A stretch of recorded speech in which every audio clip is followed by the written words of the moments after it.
Critical Blast, where pop culture gets blasted.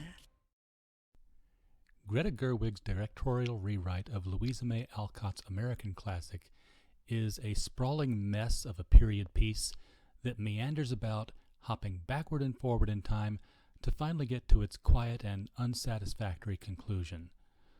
The story opens on Jo March, played by Saoirse Ronan, fully grown and living in New York while trying to make her own way as a writer. She earns some small remuneration with her stories, but is instructed by the publisher that the female heroines of her tales must either end up married or dead, as an underscore to the chauvinism and sexism of the Reconstruction era. As she writes, we flash back to scenes of her growing up with her sisters, actress Meg, played by Emma Watson, musician Beth, played by Eliza Scanlon, and artistic Amy, played by Florence Pugh. This first flashback provides a convenient label that the events occur 7 years ago, and since later in the film's current time narrative we learn that Amy is 20 years old, we are to suspend our disbelief enough to accept the 22-year-old Pugh as a 13-year-old girl. That's a hard sell.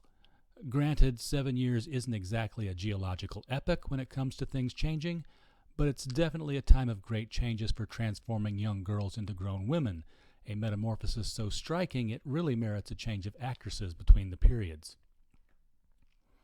Little Women harps on the point that marriage is a contract of economic necessity for a woman of that era, something preached incessantly by imperious Aunt March, played impeccably by Meryl Streep.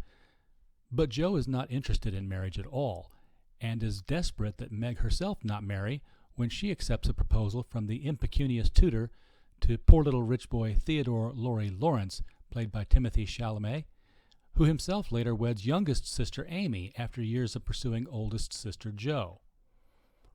We don't quite get the same level of boisterous energy and limitless imagination from the girls that has successfully translated in prior cinematic incarnations of Alcott's novel. And the lessons of selflessness and serving others, passed along by their mother Marmee, an excellent performance by Laura Dern, are taken begrudgingly and only end in tragedy when Beth contracts scarlet fever from a poor family the Marches had been feeding over the years. Gerwig's script wraps by fixing the problematic matter of the original novel's ending, which finds Jo marrying and settling down to open a school, while it was made clear in the sequel novel Jo's Boys that Jo had not abandoned her writing for the sake of marriage.